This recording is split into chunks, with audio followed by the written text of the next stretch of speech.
It's right around the corner. It's literally right here, right? We are on the back end now from Saturday night's main event. And the Royal Rumble, for those who do not know, is a very niche match. 30 men and 30 women will compete. It's the only way to eliminate your opponent is to throw them over the top rope. Last person standing in the ring will be the number one contender for the title they're choosing for WrestleMania. So now it's like we're here now, and this a year to where it's kind of interesting in terms of the men's side specifically. But I want to get to the women's first. I think the women's Royal Rumble is honestly the easiest in terms of figuring out who's going to win or not. Now, there's a plethora of amazing talent that could ideally win. People like Liv Morgan, people like Rhea Ripley, people like Io Sky. You could have Jordan Grace, fresh off of going to the main event roster, who WWE seems to be immediately putting the main title picture against Jade. But Jade is actually a very important figure in determining the number one contender or the winner of the Royal Rumble.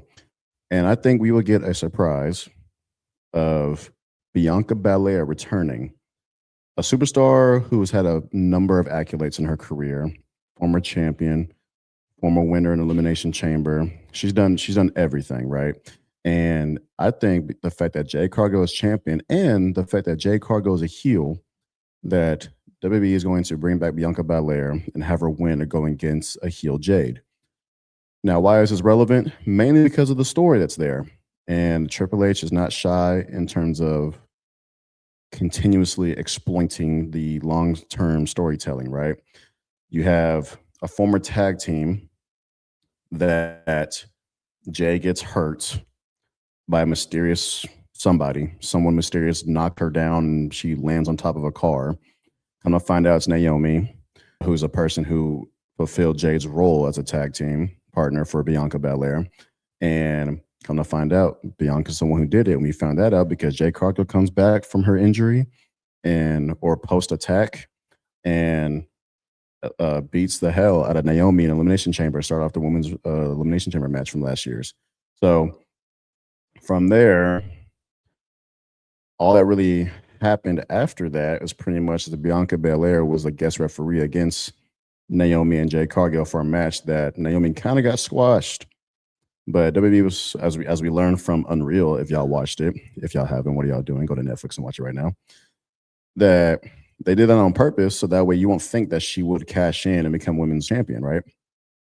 So the fact that Bianca comes back, I think you bring her back, you put her on SmackDown, and however they decide to go about it, they'll decide to go about it in terms of having her pick Jay. But again, like having her former best friend as her main event for WrestleMania would be, I think, is ideal.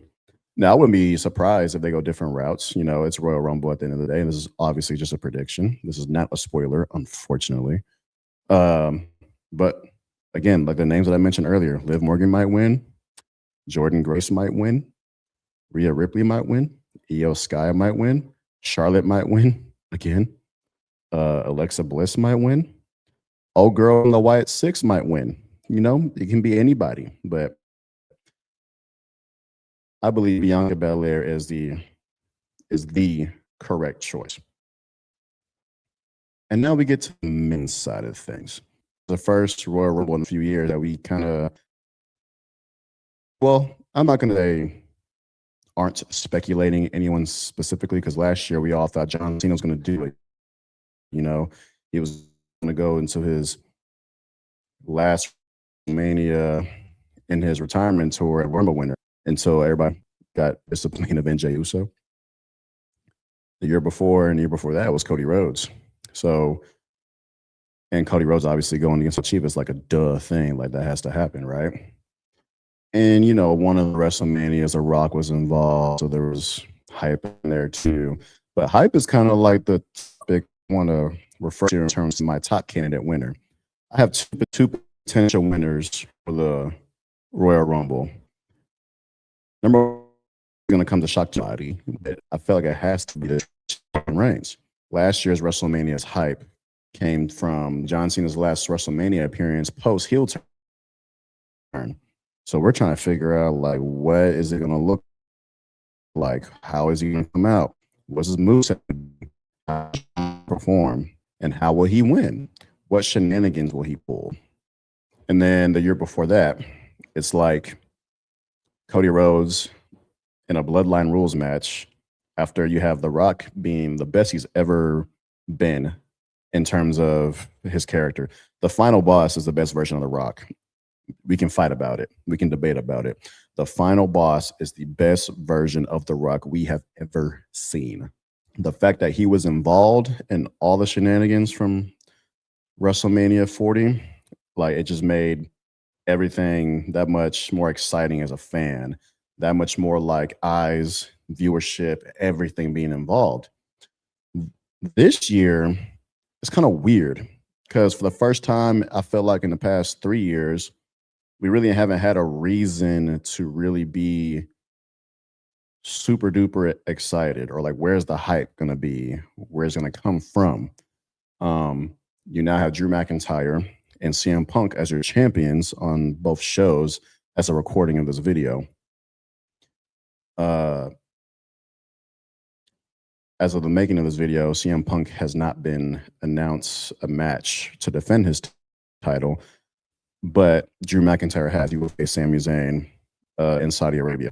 Roman Reigns is the ultimate needle mover. He is the most exciting star, period, on the roster in terms of if you blast his face in marketing, you can almost guarantee that that arena will be sold out.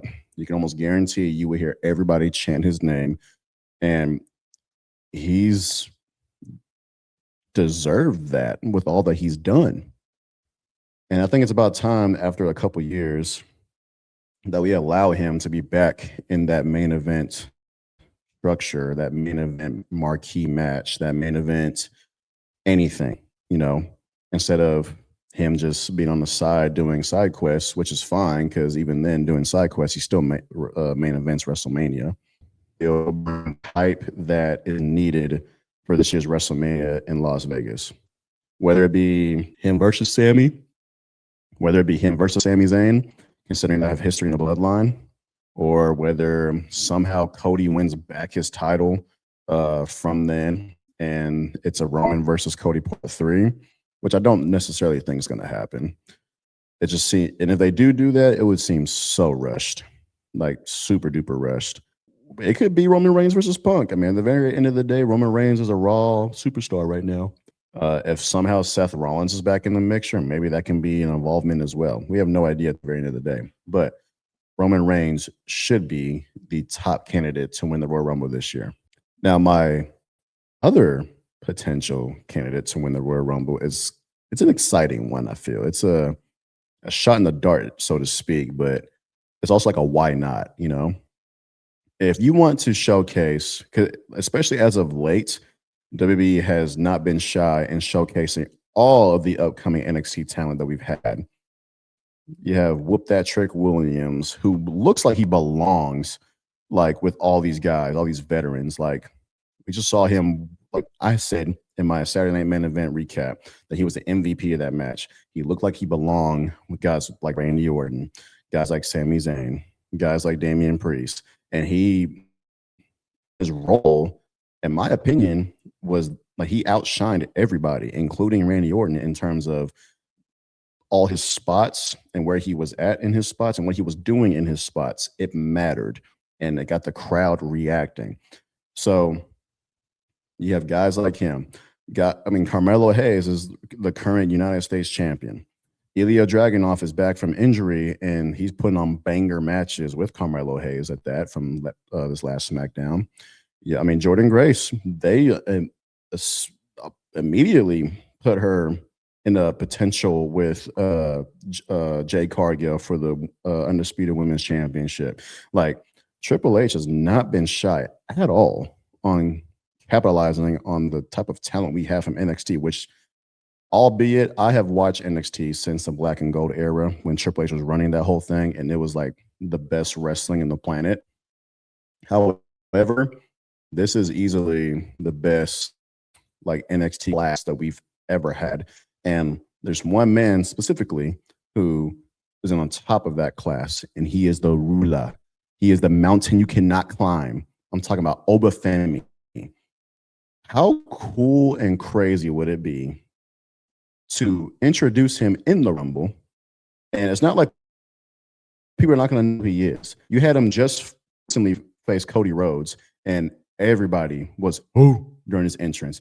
Everybody's chanting "oh," like everybody, like, and the dude he's huge. He can put on anything you want him to do on the microphone.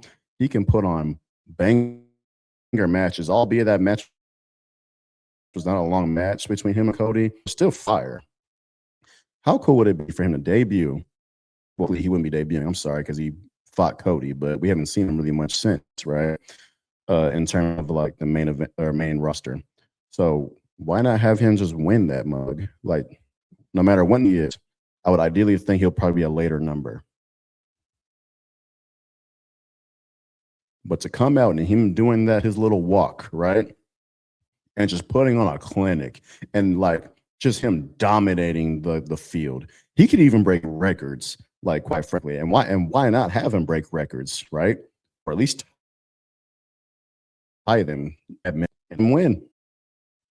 It'll be a pretty cool way to just elevate him immediately to the main event scene, and for us fans to have to respect and care about him being a main event caliber talent, because he is. So, Bianca Belair, Roman Reigns, Obafemi. These are my picks of the Royal Rumble winner of 2026 Royal Rumble in Saudi Arabia.